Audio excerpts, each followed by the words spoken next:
All right, y'all, welcome back to this here thing. I'm Scott Horton. This is my radio show, Anti-War Radio. And our last guest on the show today is our friend Gareth Porter, who just won this very important Martha Gellhorn Award for his investigative journalism, two of them at truthout.org. The lies that sold Obama's escalation in Afghanistan, and how McChrystal and Petraeus built an indiscriminate killing machine.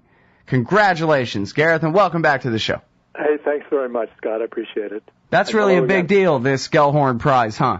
Well, it's not a big deal by the standards of the better-known journalistic prizes for sure, but I value it very much because it's associated with somebody who had genuine integrity as a journalist. She stood for something throughout her career. She was consistent. She was anti-militarist. She was anti-fascist. She was anti-imperialist. And from the very beginning, when she went to Spain and covered the Spanish Civil War, through World War II to the wars of the Cold War, United States war in Vietnam, and then later invasions by the United States of some very small countries in the Western Hemisphere. She covered them as well. So, it's really a great thrill to be associated with that.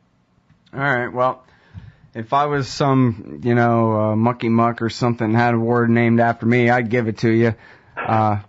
You're the number one best, most reliable, most consistent debunker of the most important lie the war party is pushing at any given time, and they push a lot of different lies about a lot of different wars.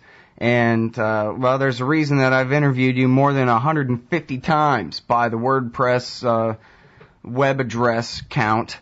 Anyway, at antiwar.com/radio. I didn't know it had reached that exalted figure. Yeah, well, that's far more than anyone else, and it's because I want to talk to you about everything you wrote, and a lot of times about things you haven't written yet, but I know that I want to hear what you've got to say about it anyway. Like our first topic today, the Moscow talks, where for some reason our beloved leader failed somehow to reach an agreement with those intransigent Iranians on their nuclear weapons program. Gareth, what do you say? Well, one thing that's so interesting about these talks, starting with the talks in Turkey in April, I guess it was, and then in Baghdad in May, and now in Moscow in June, is the degree to which the Obama administration has been leaking its position ahead of time to the news media. I think it's rather unexampled. I think it's quite unusual. Perhaps there's no other example quite like this, where the incumbent administration has basically told the news media before these very important negotiations exactly what its position is going to be. I should qualify that perhaps by saying at least most of the position. What the Obama administration was saying ahead of time was that we will demand that Iran turn over its stocks of 20% enriched uranium, stop, of course, producing it, and then we'll demand that they essentially close down and ultimately dismantle the whole Qom or Fordow site, for enrichment site, which, of course, was the cause of a lot of controversy back in 2009. And these are positions, of course, as we've talked about on your program before, which were demanded by Israel ahead of time, back in March, when there were consultations between the Israelis and the United States and its European allies. So, it's very clear that the Obama administration was bowing to what it felt would be a minimum requirement demanded by the Israelis. But what was not discussed, interestingly, and I think this turns out to have been probably the most critical question of all, the most critical problem of all, is the administration's position on what it would do to deal with the question of sanctions relief. And, of course, the Iranians had made it very clear that this was one of the things that they would demand. This was a minimum position that they would be demanding. And the fact that the administration basically refused to say anything at all beforehand about what it would do on sanctions, I think, was really quite telling. And that, the point that I'm trying to make here is that I think there's been virtually no change at all from the very beginning of these talks on the part of the Obama administration. It's basically continuing to make the same demands and to offer nothing in return for these concessions by the Iranians, which I still believe the Iranians would be willing to make, except for the shutdown of the enrichment facility itself. I don't think they're going to agree to that. But to stop the 20% enrichment and to ship the 20% enriched uranium out of the country are things that they have more or less intimated they'd be willing to accept if, in fact, they're getting something significant in return, meaning at least a significant down payment on the essentially turning back the extreme sanctions against Iran, including the oil sanctions that have been imposed more recently. So to what end? They just want to put off the war till after the election, or put off the peace till after the election, or what do they think they're doing? The end here primarily, the most immediate end is very clear, that Obama wants to be in a position to be able to say, there was no distance between my position in the talks and the position of Israel. And of course, he's going to be able to say that because there's not a single thing that he proposed in those talks that Israel didn't demand and didn't support. The Israelis now, since the Baghdad talks and through the Moscow talks, have started to say now, they want the administration to stop sort of talking about a partial solution. They want to go to the end product, which is to get a commitment from the Iranians that they will stop all enrichment. Now, that's where this is going to be tough for the Obama administration, because that, of course, is going to be a point at which the talks will completely break down. There'll be no future at all if they make that demand. And that would be the signal then for a much higher level of tensions. And I would argue, at least, that the result is likely to be an increase, a spike in the oil prices worldwide, which are going to affect the domestic political re-election bid of President Obama himself. Well, when it comes to all the manufactured controversy over the cleanup at the Parchin facility, this military facility in Iran, where, when that alarmist IAEA report came out late last year, you took the lead, of course, in thoroughly debunking the claim that this Soviet nuclear weapons scientist helped them build a implosion system testing ground there at Parchin and all this. But I wonder, is this just another, one of 100 different pieces of MEK level bogus intelligence mostly in the media stream, or is this something altogether more important? Is it something important to hinge that I'm missing on, this particular lie?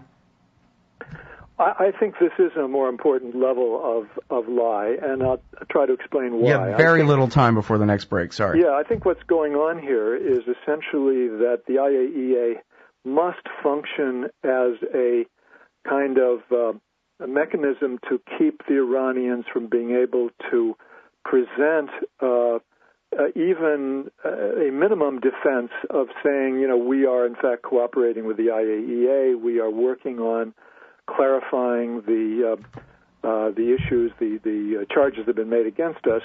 The IAEA is committed, as we know now from the WikiLeaks cables, to being in the American corner, I believe was the term that was used. And I think that's what's really going on here, and I'll try to explain why. All right, it's Gareth Porter from Interpress Service and from truthout.org, recent winner of the Martha Gellhorn Award for his great journalism. We feature every bit of it, of course, in his archive at antiwar.com/Porter, and we'll be right back after this to finish up talking about Iran, their nuclear program, and related issues. All right, y'all, welcome back to the show. It's Gareth Porter. When it comes to war propaganda about Iran, he's debunked each and every bit of it. Find his archive at antiwar.com/Porter, ipsnews.net. And a couple of very important ones, of course, at Truth Down. Just won him the Martha Gellhorn Award about the both of those about the so-called coin doctrine and its application in Afghanistan. Real tragedy and real great journalism. All right, so we're talking about, it sounds like maybe inside baseball kind of thing, but I think it's important because it's a great example of how it is that they do this. It's always something. In fact, a friend sent me a note that says, how come they just are always dragging their feet and acting with such obfuscation and refusing to cooperate when it comes to the nuclear issue? And it's not that. It's just that they're accused of that every day. It never stops. And occasionally there's a new excuse for it, but people think, hey, where there's that much smoke, there's got to be some fire going on. What is it with those Iranians anyway? Well, there is one point that I think is worth mentioning in regard to that person's note, and that is that, you're right, the Iranians get accused of things with great regularity, and they mount up over the years.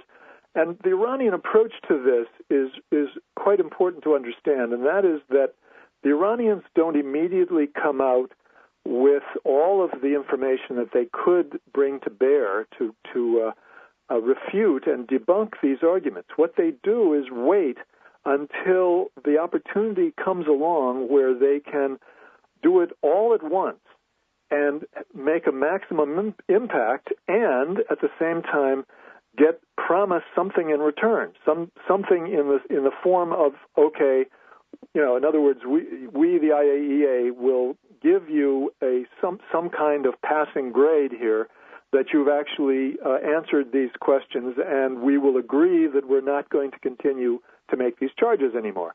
So the Iranian approach to this is very much geared to the notion of, as I've said before, I think on your show, acquiring, essentially negotiating chips that they play in one big game where they can get the maximum return for their playing the chips. And so that's very, very much the essence of this problem. Now, when we come to this latest set of charges, the idea that the Iranians have been cleaning up, sanitizing this Parchin site where supposedly there's an explosives containment chamber. Of course, I don't believe that containment chamber actually exists. I think it was a fiction created by Israel. Let's keep that clear. But that's what the IAEA reported in its November 2011 report. So that's where we get the repeated news stories accompanied by or eventually followed by actual satellite images showing things like water trickling down from within this building, it looks like, and earth having been moved from the site or near the site, and small buildings near the major building where they say, not the major building, the larger building where they say the containment chamber was located, having been demolished. All these things actually did happen. Something happened on that site. But if you follow this closely enough and you understand that the Iranians know that everything that's happening at that site is being photographed by satellites, maybe some spy satellites as well as commercial satellites, and all the stuff is going to show up in the media within a matter of days or at least a matter of weeks, you know that they're doing this for a specific political purpose, and that political purpose is to bait the United States, the IAEA, the Europeans to enhance the value of sending an IAEA delegation to Parchin to check it out, and in return, then making some concession to Iran with regard to this agreement that's supposed to be negotiated between Iran and the IAEA on the terms of their cooperation to complete this investigation. Because, again, the IAEA refuses to say, even if the Iranians answer every question perfectly, they refuse to say, okay, we'll stop asking questions about that and we'll have an end point to the investigation. They want to be able to continue it indefinitely. And the Iranians are trying to find a way to negotiate from a position of strength so that they can stop the IAEA from doing that. Yeah, but are the Americans so blind that they're actually falling for this? They're all a bunch of David Albrights running around like chickens with their head cut off? Or they can tell just as easy as you can tell? Because I don't understand how anyone is supposed to believe that the Iranians believe that if they get out a bulldozer and a hose, that they can wash away all radioactive evidence of their test of a sophisticated implosion system on radioactive material, whether fissile or not. It's stupid. It's absurd. Anyone with a minimum of understanding of this problem would immediately, as you indicate... No, any cab driver, any bartender, anybody who doesn't typically just believe what they're told is going to see right through this. Come on. So I'm quite convinced David Albright knows perfectly well that that's a lie. Okay, I'm willing to say that, in court, if need be, because he understands that fundamental principle. I'm not sure that people in the Obama administration are smart enough to absolutely grasp that, but I'm not. Or they're just looking for an excuse anyway. Is the point? Of course they are. Yes, exactly. So that's the set of dynamics that we're dealing with. It's convenient for them to hit the Iranians with this. From the Obama administration's point of view, they always feel, if we keep up the propaganda offensive against the Iranians, it weakens them at the negotiating table, and they're more likely to make a concession. That's what they've been saying all along, going back to 2009. And of course, that's ridiculous, but that is the kind of semi-official doctrine, negotiating doctrine of the Obama administration. Yeah, I mean, it seems like if they really want the best deal, they probably already passed it up, and the further they get from, the original swap of 2009 offer, or even the Turkish and Brazilian follow-up to that, the worse the deal's going to be, and they're going to have to end up accepting it anyway. Well, there's no doubt in my mind that the Obama administration would prefer to be able to negotiate with the Iranians on the basis of saying, okay, we know that, we were going to have to honor and acknowledge the right of Iran to enrich uranium on their home territory, and therefore will begin with that as a principle for these negotiations. But they know that they'll get hit by the Israeli lobby, and by Israel they'll be attacked mercilessly, and so that's off the table now until the election. So, I mean, basically the whole possibility of any real negotiation went out the door as soon as the election campaign really began in earnest in March or April. Mm-hmm. And then, again, you were saying, did you say what your expectation is for after the election, if anything could be done, assuming that Obama wins, which I think is the default, since it doesn't really matter what he does, his supporters still support him? Well, I mean, certainly it improves the chances somewhat. Whether he has the wherewithal to really be able to go back to where they were before the election campaign is anybody's guess. I certainly think that it's going to be difficult to rewind the clock here. Having committed himself to this hard line, walking it back is not going to be easy, but who knows? Maybe it's possible. And then they'll say, but the midterms are coming up. Right, exactly. There's always something. Yeah. That's exactly the case. That's the thing. When it comes to the Democrats' excuses or whether it comes to the accusations against Iran, it's always something every day with these. Yeah, and there's more than ridiculous war hawks. There's more than one factor that's working against an honest set of negotiations. I mean, we've already talked about the Israeli factor and the Israeli lobby factor, but also you have, of course, the whole doctrine of the U.S. national security state, which is based on the idea that the United States can and therefore must coerce anyone who is clearly weaker than the United States in any particular set of diplomatic talks. I mean, that's kind of, the way these people think. That's the way they're trained to think. And even otherwise intelligent people will then, say the most absurd things. Like, for example, the idea that even though it's recognized that the U.S. Threat to attack Iran, saying that it's on the table makes absolutely no difference to the Iranians. They don't believe it. These people continue to say, well, we have to keep this on the table because you never remove a point of leverage. And of course, that's a hegemonic power way of thinking, and they can't seem to break the habit.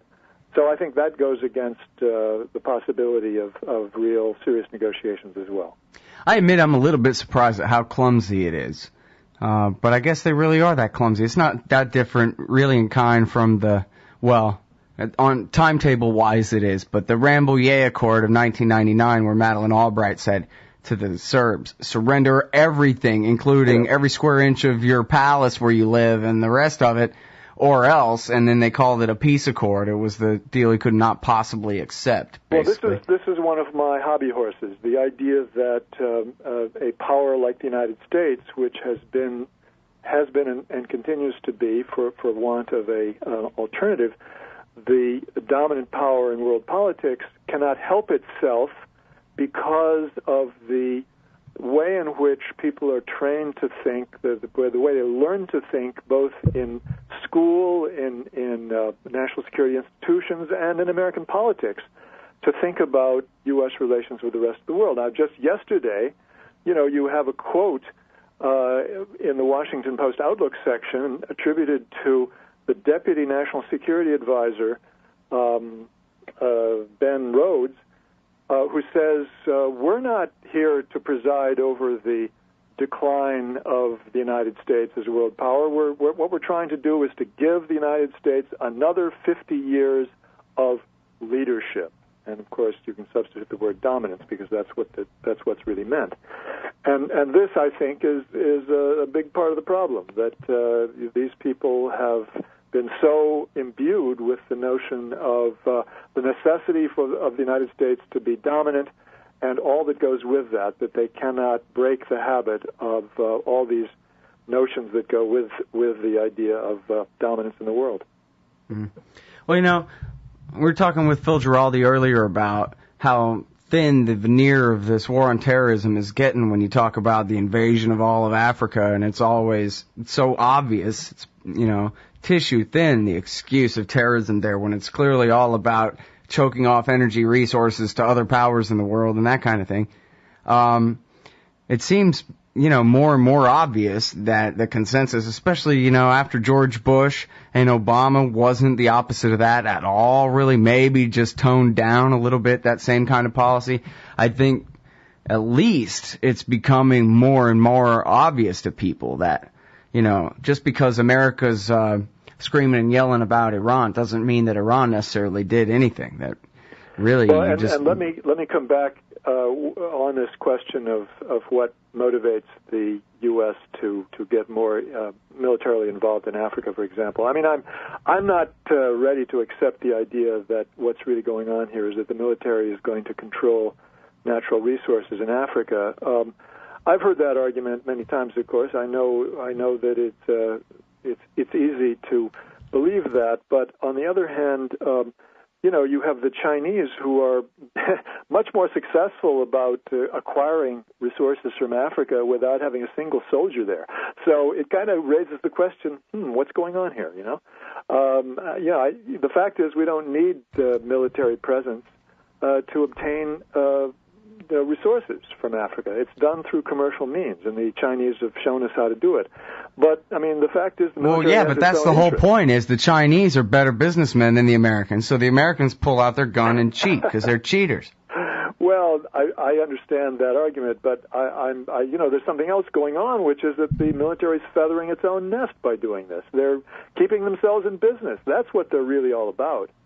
I just don't buy the idea that they're stand-ins for businessmen at all. I don't think they care about that. They don't care about resources. Although I think that's oversimplifying. That's kind of conflating two arguments. One, that they're just the front, like for the men in Houston who just want to steal the oil. But the other is, I think, more of a Pentagonish point of view, which is we just want to keep the other guy from being in charge of developing it. We want to control the route. In fact, Michael Clare wrote that whole thing. I interviewed him. He wrote that thing for Tom Dispatch last week about how Cheney's energy policy was all about just dominating as much as they possibly can in order to, of course, narrow Russia's ability to monopolize the supply to Europe, and to keep China, which has very little domestic energy supply, from being too dominant in developing it elsewhere in the world. And the way to do that, again, is cheating. You put your army men there instead of having a better bid. In Afghanistan, where we're depriving the Chinese of their access